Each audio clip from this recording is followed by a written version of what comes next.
very, very naughty dog. So disobedient. This is the way things are now, and you need to just accept that.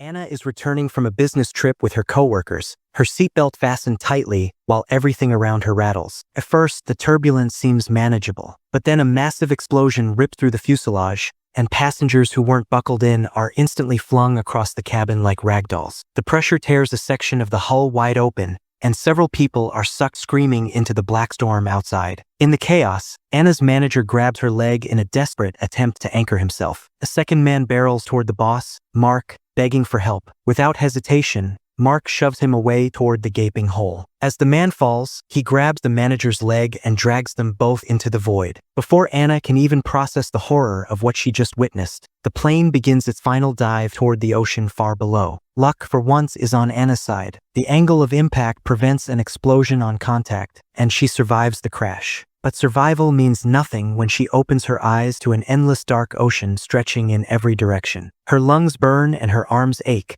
but in the distance she spots a faint outline of land. She swims toward it with everything she has left. By morning, barely conscious, she drags herself onto the sand of a small island and collapses. For now, she is safe. She has no idea what she has actually just arrived into. While walking along the shore, Anna stops dead in her tracks. A man is lying face down in the sand. She rushes over and rolls him onto his back, and her stomach immediately drops. It's Mark, her boss, the one person in the entire company she hates most in the world. His leg is broken and he's unconscious, but he's breathing. He is apparently the only other survivor. A flashback explains everything. Anna had been the most talented employee in the strategy department, steadily earning the trust of the former boss and nearly securing a promotion. Then the old boss died, and his son Mark inherited the company. The very first thing Mark did was cancel Anna's promotion and hand it to his talentless sycophant friend instead. After that, Mark and his group made Anna's daily life a study in humiliation. She endured it quietly, professionally,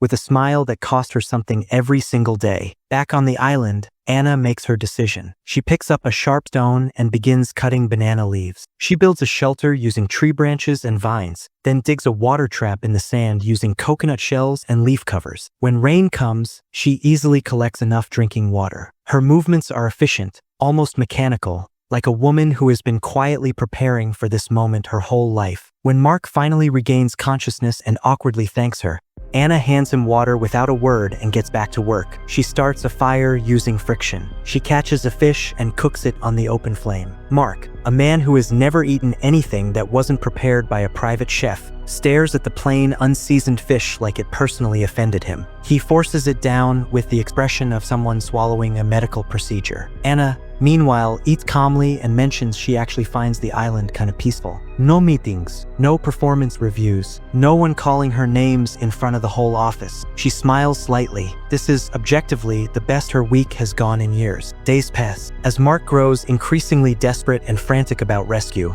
Anna grows quieter, more relaxed, almost content. One morning, Mark finally snaps. He demands to know why she hasn't built an SOS signal or lit a larger fire to attract passing ships. Anna doesn't answer. He escalates, accusing her of not caring, of pretending, of only helping him to gain something. His voice rises until he's fully yelling at the woman who saved his life, built him shelter, and cooked his food, while he sat helplessly in the sand with a broken leg. Anna listens to all of it. Then she stands up, dusts off her hands, and quietly walks into the jungle without saying a single word. Mark keeps shouting at her retreating figure. An entire day passes. Then the night comes, and a violent storm rolls in and destroys every structure she built. The next morning, the heat is merciless. By noon, Mark has collapsed from dehydration. When Anna finally returns carrying water, he grabs it out of her hands and drinks like a man who has forgotten what dignity costs. Mark watches nervously as Anna sharpens a spear from a long branch. She tells him she's hunting the wild boar she spotted near the jungle. He immediately protests. He warns her how dangerous boars are. He insists she shouldn't go. He says, for the first time and with visible discomfort,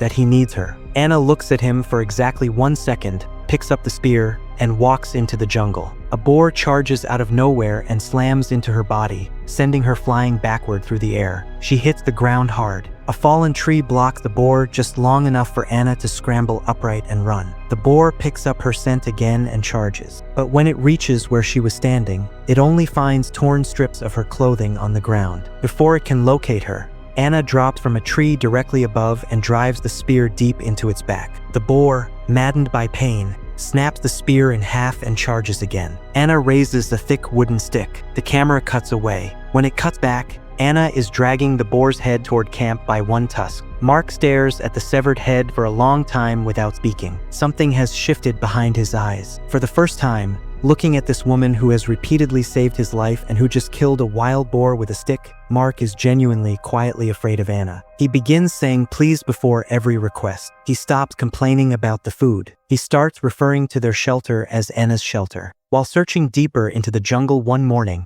Anna discovers a waterfall with clean, drinkable water flowing freely. She stands beneath it and feels, briefly, something close to joy. But as she's walking back, she hears the low, distant rumble of an engine. She breaks into a sprint toward the shore. A boat appears in the water, moving slowly along the coastline. Anna freezes. Hope and something else, something slower and more complicated, move across her face at the same time. She watches the boat. She thinks about the office. She thinks about the commute. She thinks about every morning of her life before this island. Anna steps back from the shore and hides behind the treeline. She watches the boat disappear. She never says a word to Mark about it. But Mark, who has been quietly recovering, has begun reaching the end of his patience. He asks Anna to build a raft. She refuses, calling it too dangerous. He pushes back. She refuses again. An argument breaks out, loud, ugly, honest. By the end of it, Mark has announced he will build his own raft and his own camp and handle everything himself. He does not handle anything himself. He cannot start a fire. He cannot walk far because of his leg. He collects rainwater in coconut shells. He writes help in the sand in large, desperate letters. He tries eating insects out of pure hunger. He immediately vomits. Meanwhile, from across the island,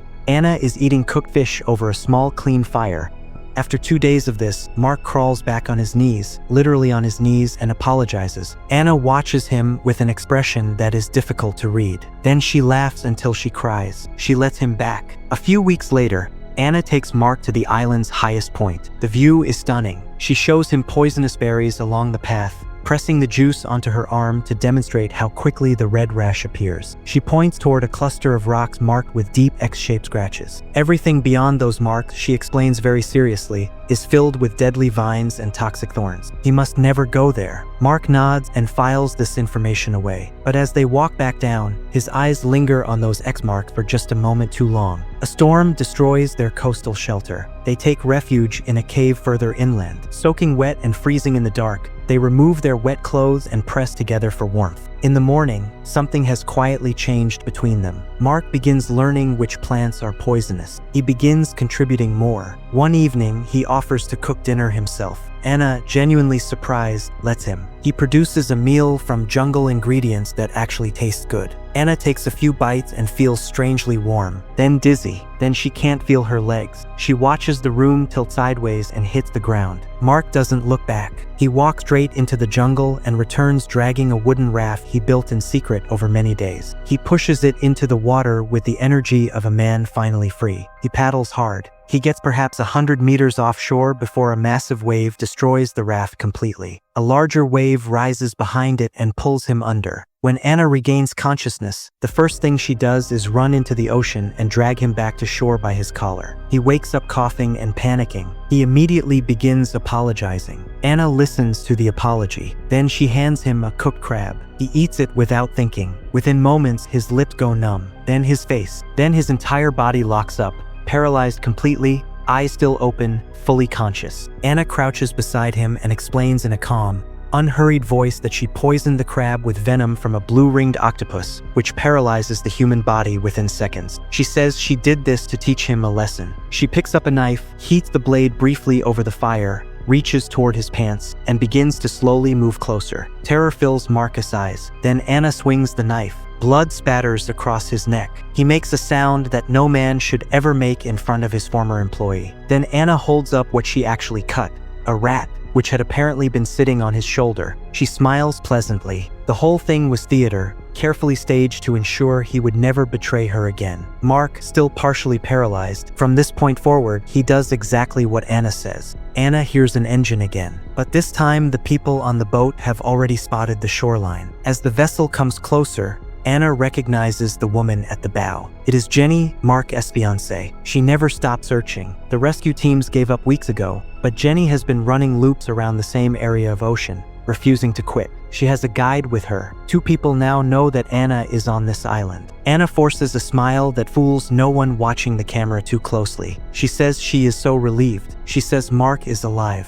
She says she knows a shortcut through the island. She leads Jenny and the guide deeper into the jungle, toward the cliff that nearly killed her week before. She crouches down and pretends to tie her shoe. She tells them to keep walking ahead. The ground where Jenny steps next is hollow. Jenny falls. The guide, by pure bad luck for Anna's plan, does not. Anna stands there looking at the space where two people were just standing. Her expression is unreadable for a long moment. She returns to camp alone. Mark notices immediately that she's alone. He asks where the others are. Anna says something vague. Something in Mark's face shifts, but he says nothing yet. He picks up a knife while Anna is sleeping and slips into the jungle alone, supposedly to hunt. He tracks movement through the undergrowth and finally spots a small wild boar rooting through the dirt near a cluster of rocks. He creeps closer. Then he stops completely. Near where the boar has been digging, a human hand is sticking out of the soil. On its finger is a ring. His ring, the one he gave Jenny. Mark comes back fast. His broken leg barely slows him down. Anna sees him coming and reads the look on his face and understands everything in an instant. She reaches toward her waist. He already has the knife. He took it earlier. She turns and runs into the jungle. He follows. When he reaches the shadow he saw behind a tree, all he finds is her shoes. The shoelaces are missing. He understands this too late. She drops from above and wraps the shoelaces around his throat. He fights back. They crash into the dirt. The knife slides free. Anna grabs the knife. She looks up and Mark is gone. She follows his direction and traces him to the cluster of rocks with the X marks. The area she told him was filled with deadly vines. She stops at the edge and watches. He runs straight through and nothing happens. Because, of course, she invented that story entirely. He disappears through the other side. And then he stops. Between two massive rock formations stands a full villa. Electricity, running water, a refrigerator, a mounted bull's head on the wall with one horn missing. He walks inside and turns on the lights. He opens the refrigerator and drinks an entire bottle of cold water without stopping. Then Anna's voice comes through hidden speakers throughout the villa. She explains everything with the measured tone of someone who has been waiting for the right moment. A supply boat visits the island every month. When Anna first saw it weeks ago and chose not to flag it down, she found a way to watch the owner enter the access code and eventually took quiet possession of the place. She cleans it spotlessly before every monthly visit so no one ever suspects a thing. It has been her private paradise since before Mark ever woke up on that beach. Jenny's arrival was the first real complication, and in the chaos of what followed, Anna says quietly, things got out of hand. Mark searches desperately through the dark villa for a control room, for a way out, for anything. Then the front door opens and Anna walks in holding a hunting rifle she found in the villa long ago. Mark drops to his knees before she even raises it. He starts talking fast. He says he'll stay on the island forever. He says he's never going back to his old life. He says that during all of this time, somewhere between the fish without seasoning and the paralyzed crab incident and sleeping pressed together in a freezing cave, he actually fell in love with her. He starts listing specific moments, desperately, genuinely. Anna listens. While listening, her eyes drift to the mounted bull's head on the wall behind him. One horn is missing. She notices a golf club leaning against the fireplace. She picks it up. Mark, still talking, also notices the rifle. He grabs it and pulls the trigger. Nothing happens. Anna had already removed the ammunition days ago. Before he can process this, she swings the golf club. The sound it makes is not a good sound. Mark hits the floor. He doesn't get up. Anna stands very still for a moment. Then she sets down the club, wipes it clean, and begins tidying the villa. In the weeks that follow, rescue teams finally locate the island based on the boat coordinates Jenny filed before she disappeared. Anna is found alone, dehydrated, and deeply shaken. She tells a story of the crash, the survival, the loss of the others one by one to the jungle and the sea. It is a harrowing, moving account. Reporters cover it globally. She writes a book. She does interviews. She is photographed looking quietly resilient in expensive clothes. And gradually, piece by piece, Anna becomes extremely rich.